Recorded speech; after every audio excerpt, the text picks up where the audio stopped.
close, an ambitious effort, but it's well short. So we're at halftime with our score 7-6 in a tough-fought first half. As we are off to Orlando now to check in with Jonathan Coachman and our EA Sports Halftime Report. Coach? This is taken at his 4. And he'll be brought down at the 23, make it the 24-yard line. Out come the Ravens now. They'll go on offense first here in this third quarter. They have the lead. Now they'll be looking to extend that lead. And this is where I enjoy talking about one of my favorite subjects, tendency breakers, or counters as I also like to call them. You've done things in a certain way in the first half, and they've had the ability to see what you've done. They're going to make their adjustments. So guess what? You adjust yourself and try and stay ahead of the pace because you are looking for some separation in this ball game. The adjustment to the adjustment. Without a doubt. Show them one thing, hit them with something else. They go play action. Mayfield. And incomplete there. A nice hit. Jars the ball free and brings up third down. We saw this a lot in the first half, and it continues. These receivers just not able to get much separation. So that means they have to win the 50-50 balls. They've got to go up with the defender and find a way to start coming down with them. And this time, contact and another incomplete pass. Caught on the right side by Adams. And he lost the football. And the Seahawks have recovered.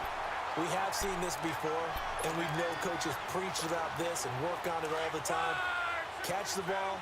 You know there's going to be some traffic somewhere. They've got to put it away and secure it as they try and get downfield. Right.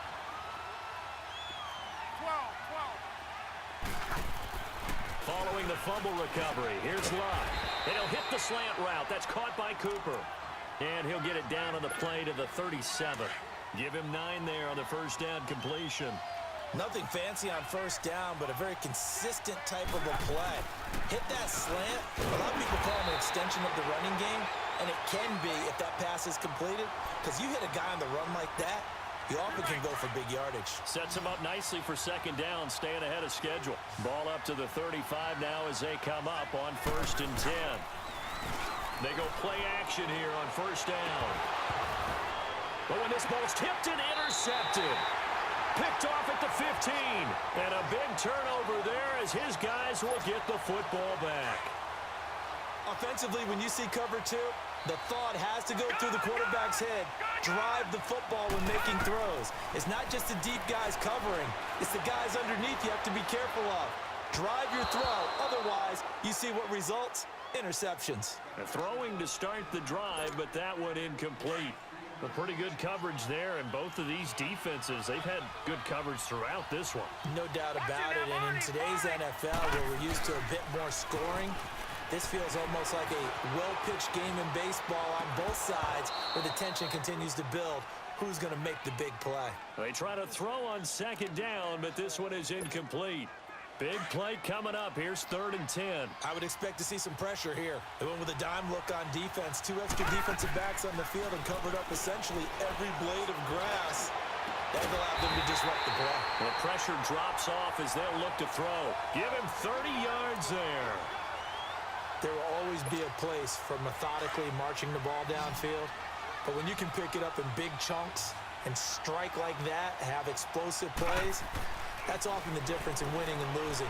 Those types of plays that can knock a defense off balance, that'll drive a team towards a victory. And he'll be brought down just shy of midfield at the 49-yard line. That throw good for 4. It's second down. 4 yards on that last completion, so that sets up 2nd and 6. And again, it's Mayfield. And for a 3rd time tonight, he's intercepted. Xavier Rhodes with a pick. And they will set up shop in enemy territory at the 42-yard line. All right, work with me, partner. This is a classic understatement. Their execution has been very poor. Last 3 drives, 2 interceptions and a fumble. Winning football? We're not seeing it right now. And he'll take it inside the 40 to the 39-yard line. Tough first half for him, unable to put up the numbers he's used to producing. But with a guy like him, you and I both know it just takes a couple of explosive touches for him to make an impact on this game and on the stat sheet as well. Here's Luck now on second down. Looking left side. He's got it. Complete. And he's going to get this inside the 30. A nice pickup there of 11 yards, and it'll move the sticks.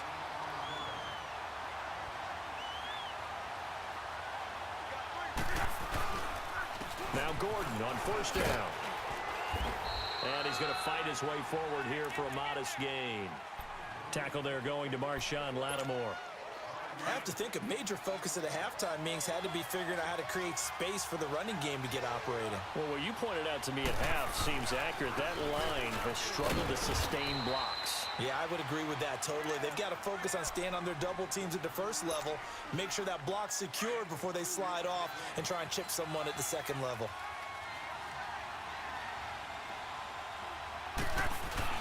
They'll try and run it. Here's Gordon. And he'll take this inside the 20 and down to the 18. He needed 3. He got 2. Now that'll set up an interesting situation here on 4th and a yard. And for the second time tonight, this field goal unit comes out here. This one from 35 yards away.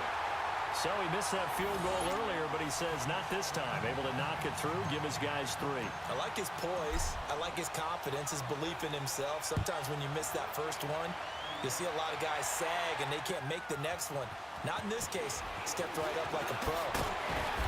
And he'll make it across the 20 as his guys will set up shop at the 23-yard line. And now Baltimore gets set to take the field. They are looking to make a bit of a 180. They are sputtering right now. And frankly, I think it's time to call your playmakers together and say, all right, guys, we're going to lean on you through this patch. We need you to get us back on track and get us going in the right direction. So you're calling plays geared to them. Not necessarily what you look at your plays, oh, this hurts the defense. I want the ball in the hands of X, Y, and Z and see if we can move forward. So don't get too cute. Go to the playmakers. Detroit! Detroit!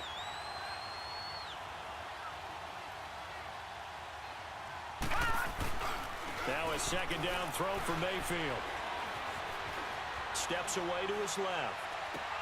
And he's going to drop this off to his fullback. The ball comes out, but this will fortunately wind up out of bounds. Now, I have to admit, partner, that I've often thought that I don't like this rule, where the offensive player fumbles the ball, it goes out of bounds, and they get to keep it. That's just because you're a defensive guy. That's why you don't like it. Yeah, you're right. It is a slanted view, isn't it? But this is where, for the offensive team, the sideline is their friend. Usually it's not their friend. Yeah, exactly right. I actually played for a guy in college. You know what he used to name the sideline? Sammy. Sammy sideline, and use him well. Back now here on EA Sports. It's been a good one so far. Just a 2-point game here as we get set for quarter number 4. Back 99 Philly, here we go. Set, move. Mayfield on play action. The left side throw complete to Adams. And he gets this inside the 35-yard line. Another big hitter there. This one good for 18. So they'll come up first and 10 now from the 33. Here we go now. Green, 39. Now a first down carry. It's Michelle. And able to push his way forward here for a good little gain. It's a 6-yard pickup, and it gets him to 2nd and 4. Let's talk a little football 101 here, because one of the keys to advancing the ball downfield, success on first down. Huge difference, as we know, between 2nd and 4 and 2nd and 8 and 9. Hurry up, here we go. Green, Mayfield 39. off the play fake. 39. Rolling to his left. Throw left side complete. That's Adams. That one good for 7 as this long drive continues and the chains move again. Tell you what, he's been able to put the ball in some tight spots all game long. That throw, no different. Yeah, a lot of people would call it a gutsy type of a throw. I think he looks at it as, I can do it, so it's not that big of a deal to me. I'm going to keep firing. Now a play fake here on first down. And he just throws this one away. Smart decision here this close to the end zone, and it brings up 2nd down. After the incompletion, here's 2nd and 10 from the 20.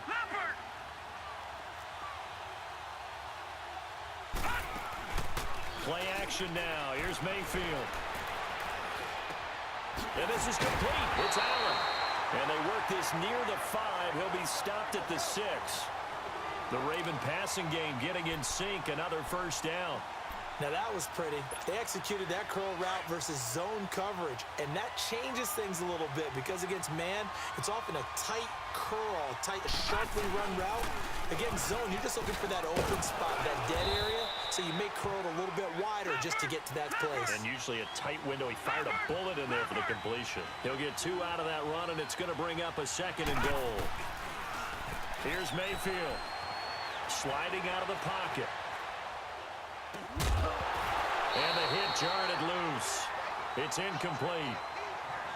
Get your backs to the goal line. I can hear my high school coach right now. This is when force meets force. Got to be physical in order to win this battle.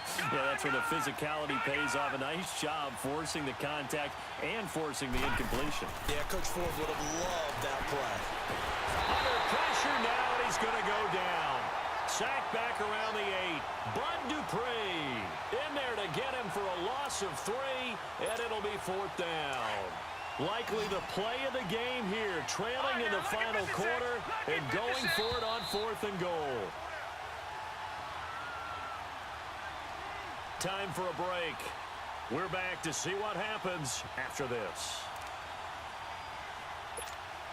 Likely the play of the game here, trailing in the final quarter and going for it on 4th and goal.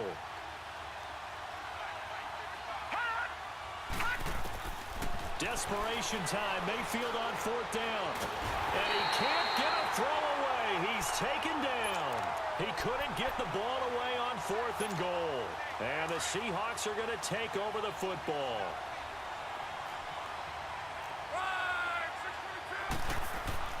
Throwing now, Luck, and Dixon over the middle. And able to break 1 tackle, but then quickly brought down. And now we're going to get a timeout defensively. So another stop, 1:50 left in the football game. On 2nd down, they'll run with Gordon. And he'll be taken down right around the 27. And the tackle there by Chris Long. And this is an absolutely big 3rd down that's been set up here, partner, and there's no other way to put it. The defense has to get a stop here if they have any hopes of winning this game. Pastor, you said big 3rd down. I'd put the word big in capital letters here. Officially a gain of just a yard there, but they do convert on 3rd and inches. Hasn't had his best game running the football here tonight, but, hey, that's a critical spot right there to convert on 3rd down, and he did it. And the lights are shining just a little bit brighter right now, aren't they? You remember the beginning of the game? If he gets this 1st down, everybody's happy. That's cool. But here, that was critical, and it really energizes him. Now a 10th carry for Melvin Gordon. And it's been like this all night long. Nowhere to run as they stop him behind the line. The Ravens going to use the 2nd of their timeouts as they get the stoppage with just over a minute to go in the game. Now Luck. Looking deep for Adams. And this is, oh my goodness, he pulled it in one-handed. A big pickup there, and without question, that should be more than enough to wrap this one up. So now then, the big play has him all the way inside the 30 now, 1st and 10.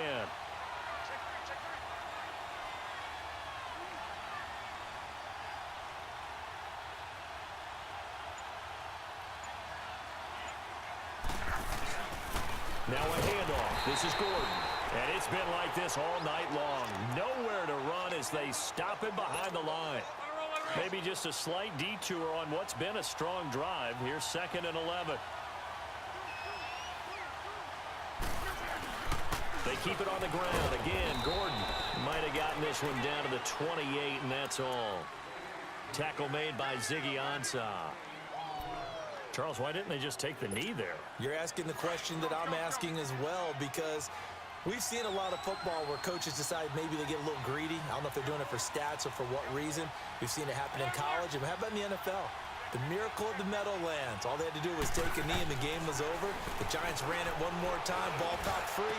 Philadelphia picks it up and wins the game. What year was that? 1978. I think it was in November.